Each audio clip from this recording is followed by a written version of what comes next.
නිතරම කියනවා මේ දෙන්නා ඉන්දියාවයි පාකිස්තානයයි වගේ කියනවා. ඒකට හේතුව නිතරම ගැටෙන නිසා. බොහෝ වෙලාවට ඉන්දීය පාකිස්තානීය මත ගැටුම් හා යුද ගැටුම් ඇති වෙන නිසා. මේ වෙනකොටත් ඉන්දියාව පාකිස්තානයේ ලෝකෙම අවධානය යොමු වෙලා. ඒකට හේතුව අප්‍රේල් 22 වෙනි ඉරිදා ඉන්දියාවේ පාලනය සහිත දකුණු කාශ්මීරයේ පල්ලෙගම්මි ඇති වුණු ඒ ත්‍රස්තවාදී ප්‍රහාරය.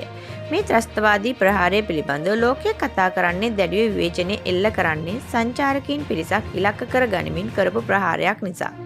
ඒ වගේම තමයි ඉන්දීය එක් නාවික හමුදා නිලධාරියෙකු වගේම බුද්ධි කාර්යාල නිලධාරියෙකුත් මියගිය බවට වාර්තා වෙන්නේ. නමුත් මියගිහිල්ලා තියෙන බහුතරයක් කාශ්මීරයේ සංචාරය කරන්නට ආපු සංචාරකීන් පිරිසක්. ඒ විතරක් නොවේ. වෙඩික්කරුවන් මේ සංචාරකීන් ඉලක්ක කරද්දී ඔවුන්ගෙන් අහලා තියෙනවා ඔබ මුස්ලිම්ද ඔබ හින්දුද කියලා. ඔවුන්ගේ උත්තරය හින්දු නම් ඔවුන්ට වෙඩි ප්‍රහාර ඔවුන්ට එල්ල කරලා තියෙනවා. අන්න ඒ නිසා මේ වෙනකොට විශ්වාස කරලා තියෙනවා මේ ප්‍රහාරය අන්තවාදී මුස්ලිම් කණ්ඩායමක් විසින් එල්ල කරන්නට ඇති කියලා. ඇත්තටම මේ දකුණු කාශ්මීරයේ පල්ලගම් ප්‍රදේශය හඳුන්වන්නේ ඉන්දියාවේ සිස්ටන් ලන්තය කියලා. අන්න ඒ විරුදාවලිය යටතේ තමයි මේ පාලගම් ප්‍රදේශය හඳුන්වන්නේ. ඒකට හේතුව සිස්ටන් ලන්තේ තරමටම අතිශය සුන්දර ගම්මානයක් වීම තමයි.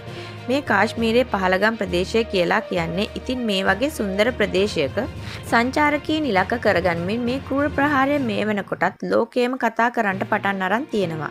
ඒ විතරක් නොවේ මේ ප්‍රහාරයෙන් පස්සේ වහාම ක්‍රියාත්මක වන විදිහට ඉන්දියාවේ දිල්ලි අගනුවරත් ආරක්ෂාව දැඩි කරන්නත් ඉන්දිය බලධාරීන් පියවර අරගෙන තිබෙනවා. ඒ වගේම තමයි මේ ප්‍රහාරය සිද්ධ වෙන අවස්ථාවේ ඉන්දිය අග්‍රාමාත්‍ය නරේන්ද්‍ර මෝදි සිටියේ සෞදි අරාබියේ සංචාරයක නිරත වෙමින්. වහාම තමාගේ සංචාරය අතරමඟ නතර කරලා මොහුත් ඉන්දියාවට වහාම පැමිණෙනවා. ඒ විතරක් නොවේ ඉන්දිය මුදල් අමාත්‍ය නිර්මලා සිතාරුත් තමන්ගේ ඇමරිකානු සංචාරය මග නතර කරලා ඉන්දියාවට පැමිණිලා තිබෙනවා කියලා තමයි වාර්තා වන්නේ. ඒ වගේම තමයි දකුණු කාශ්මීරයේ පහළගම් ප්‍රදේශයේ අමාත්‍ය ඕමාර් අබ්දුල්ලා පවසන්නේ මේ ප්‍රහාරය තමයි මෑත කාලයේ සිදු වුණු දරුණුතම ප්‍රහාරය කියලා. ඒ වගේම තමයි ලෝකයේ නායකයන් වන ඇමරිකානු ජනාධිපති ඩොනල්ඩ් ට්‍රම්ප්, රුසියානු ජනාධිපති ලැම්බේර් පුඩින් වගේම යුරෝපා සංගම් ප්‍රධානී මුස්රුල්ලා වොන් ඩර් ලොයනායර් ඇතුළු ජාත්‍යන්තර ප්‍රජාවත් මේ ප්‍රහාරය දැඩි ලෙස හෙලා දකිනවා කියලා මාධ්‍ය වාර්තා කරනවා. ඒ වගේම තමයි මේ වෙනකොටත් මේ ප්‍රහාරයට විරෝධය පළ කරමින් කාශ්මීරයේ විරෝධතා ආරම්භ වෙලා තියෙන්නේ. පාසල් සහ කඩසාප්පු වසා තබන්න පියවර අරගෙන තිබෙනවා. ඒ විතරක් නොවේ. ප්‍රහාරයෙන් පස්සේ මේ ප්‍රහාරයට ඉන්දියාව කොහොමද ප්‍රතිචාර දක්වන්නේ කියලා ගොඩක් අය බලාගෙන හිටියා. ඉතින් මේ ප්‍රතිචාරය පාකිස්තානයටම සුබවාදී වෙන්නේ නැහැ. මොකද ඉන්දියාව Tamanට කරන්න පුළුවන් උපරිම විදියට මේ ප්‍රහාරයට ඔවුන් මේ වෙනකොටත් ප්‍රතිචාර දක්වා අවසන්. ඉන්දියාවේ රැඳී ඉන්න සියලුම පාකිස්තාන ජාතිකයන්ට පැය 48ක් ඇතුළත Tamanගේ රටින් ඉන්දියාවට දැනටමත් පාකිස්තානයේ සමග සියලුම රාජ්‍යතාන් සම්බන්ධතා පහත හෙළලා තියෙනවා. දිල්ලියේ පිහිටලා තිබෙන පාකිස්තාන මහා කොමසාරිස් කාර්යාලයේ රාජතාන්ත්‍රික වගේම ආරක්ෂක හමුදා නිලධාරීන්ට ඉන්දියාවෙන් ඉවත් වන්නට සතියක කාලයක් ඔවුන් ලබා දීලා තිබෙනවා. ඒ විතරක් නොවේ. සාක් නිදහස් වීසා බලපත්‍රය යටතේ පාකිස්තාන ජාතිකයින්ට ඉන්දියාවට පැමිණීමට තහනම් කරලා වගේම මේ වීසා බලපත්‍රය යටතේ ඉන්දියාවේ සිටින සෑම පාකිස්තාන ජාතිකයෙකුම පැය 48ක් ඇතුළත ඉන්දියාවෙන් පිටව යන්න ඕනෑ කියලා ඔවුන්ට උපදෙස් ලබා දීලා තිබෙනවා. එතකොට මෙච්චරද ඉන්දියාව පාකිස්තානයට විරුද්ධව කරන්නේ නැහැ. ඊළඟට ඉන්දියාව ගන්නවා මීට වඩා දරුණු තීරණයක්. මේ තීරණය ඊටාම දරුණු ඍජු තීරණයක් කියලා ඉන්දියාවට පක්ෂව කතා කරන රටවල් පෙන්වා දෙන්නේ. මොකද්ද මේ දරුණු තීරණය? පාකිස්තානයේ එක්ක දශක ගණනාවක් පැරණි ඉන්දු ජල ගිවිසුම දින නියමයක් නොමැතිව ඉන්දියාව අත්හිටුවන්න තීරණය කරලා තියෙනවා.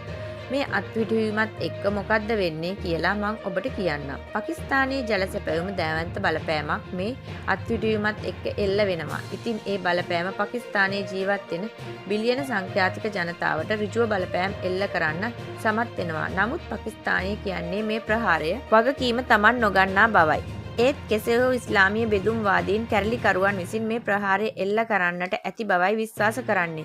කෙසේ හෝ ඉන්දුයි පාකිස්තානීය සම්බන්ධතා ඉලක්ක කරගනිමින් ඉන්දියාවේ මේ අරන් තියෙන තීරණාත්මක තීන්දුව තාමත් ක්‍රියාත්මක නොවෙනවා. ඉන්දියාව සහ පාකිස්තානය අතර ප්‍රධාන දේශ සීමා මාර්ග සියල්ලම වසා දමන්න ඉන්දියාව තීරණය කරලා තියෙනවා. ඒ වගේම කලින් කියපු විදිහටම ජලය බෙදා ගැනීමේ ගිවිසුමද අත්හිටුවන්නත් ඉන්දියාව තුල සිටින පාකිස්තාන ජාතිකයින්ගේ වීසා අවලංගු කරන්නත් ඔවුන්ට දින දෙකක් ඇතුළත තමාගේ රටින් පිට වෙලා යන්නත් ඉන්දියාව මේ වෙනකොටත් තීරණය කරලා අවසන්. ඉන්දියාව තවදුරටත් කියන්නේ පාකිස්තානය විසින් දේශ සීමා ත්‍රස්තවාදයට සහාය දීම අත්හරින්න ඕනෑ කියලා. ඉන්දියාව මේ මෙහෙම කිව්වත් මේ එල්ලවෙන චෝදනා සියල්ලම පාකිස්තානයේ තරයේ ප්‍රතික්ෂේප කරනවා. කෙසේ නමුත් කවුරු කොහොම කිව්වත් මේ ප්‍රහාරය බාරගත්තත් නැතත් මේ වෙනකොට දකුණු කාශ්මීරයේ සුන්දර සංචාරක ගම්මානය නරඹන්න එහි ගිය සංචාරකින් 26 දෙනෙක් Tamanගේ ජීවිතය අහිමි වෙලා ඉවරයි. ඒ අතරින් ඉතාම ඛේදනීය කාරණයක් වන්නේ පසුගිය අප්‍රේල් 19 වනදා විවාහ දිවියට පාත්‍ර වූ යුවලක් Tamanගේ මදු සමය ගත කරන්නට මේ දකුණු කාශ්මීරයේ පහළගම්හි ගිහින් තියෙනවා. ආදරණීය බිරිඳ හා සැමියා විදිහට කාශ්මීරයට ගිය ඒ යුවලෙන් සැමියාට සිද්ධ වෙනවා මේ ප්‍රහාරයෙන් Tamanගේ ජීවිතයෙන් සමුගන්න. මේ ඛේදනීය කතාව තවත් ඉන්දීය ජාතිකයින්ගේ හිතේ පාකිස්තානය කෙරෙහි වෛරයක් තරහක් ඇති කරන්න සමත් වෙලා තියෙනවායි කියලා තමයි ඉන්දියාවේ සමාජ ක්‍රියාකාරීන් පවසා තිබෙන්නේ. ඉතින් මේ සියල්ලටම කෙසේ අවසන් වේවිද කියලා අපි බලාගෙන ඉමු. ඉන්දියාව සහ පාකිස්තානය අතර දැවැන්ත යුද්ධයක් පටගනීද? නැත්නම් මේ තීන්දුව తీරන තව ටික කාලයක් ගිහිල්ලා නැවත ඉන්දියාව හකුලා ගනීවිද? අපි බලාගෙන ඉමු. මේ ප්‍රහාරයෙන් පස්සේ ඉන්දියාව පාකිස්තානය කොහොම ගනුදෙනු කරාවිද කියලා.